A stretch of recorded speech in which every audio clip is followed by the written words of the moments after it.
Principle number 10 is, now look at how the Sharia hasn't left anything out. Not only did the Sharia say, give advice to the rulers, not only did it explain how to give advice to those rulers, it's even explained what should we do if they don't listen to that advice. Didn't even leave that gap there open.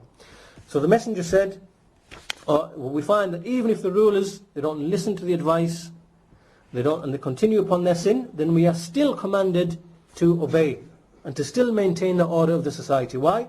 Because this is safer and better for the society than to open up the door of civil strife and so on and so forth. So the Messenger said, as is narrated by Wa'il bin Hujr, he said that we said to the Messenger, O Messenger of Allah, do you see that if there were leaders over us who would prevent our rights, right? So they would withhold our rights, but they would ask for theirs. Right? So they wouldn't fulfill their rights as it relates to us, but whatever their rights were from us, then they would ask for them. So the Messenger said, Isma'u wa ati'u, hear and obey, for verily upon them is what they've been burdened with, and upon you is whatever you've been burdened with. Right? So their tasks are upon their shoulders, their obligations are upon their shoulders, and your obligations are upon your shoulders. And this hadith Sahih reported by Muslim. And likewise Anas, who said that the Messenger ﷺ said, Satulkuna ba'di athara, fasbiru hatta talqawni. So the Messenger said that you will soon see after me athara. Now this word needs some explanation because you can't really translate it with a single word in English.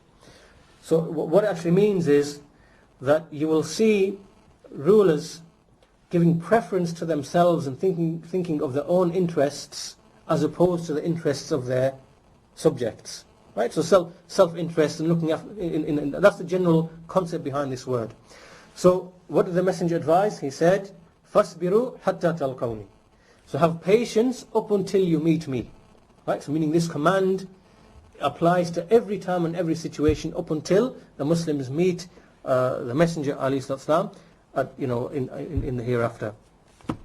And likewise from Abu Hurairah, who said that the Messenger ﷺ said, there will be rulers who will come after me, and there will become many in number. So they said, what shall we do? What do you command us? And he said that you should give the bay'ah, you should give the pledge of allegiance to the one that comes first, and then the one that comes after, and then fulfill the obligations that are that are upon you, but ask Allah for the obligations that are for you. Right? So meaning that obey your obligations towards them, but just ask Allah for the obligations that are for you. And likewise, hadith of okay, we'll leave it there because I've got a very short time left, but there are many other texts. But the principle here is that it's not permissible to rebel against them even if they don't listen to the advice.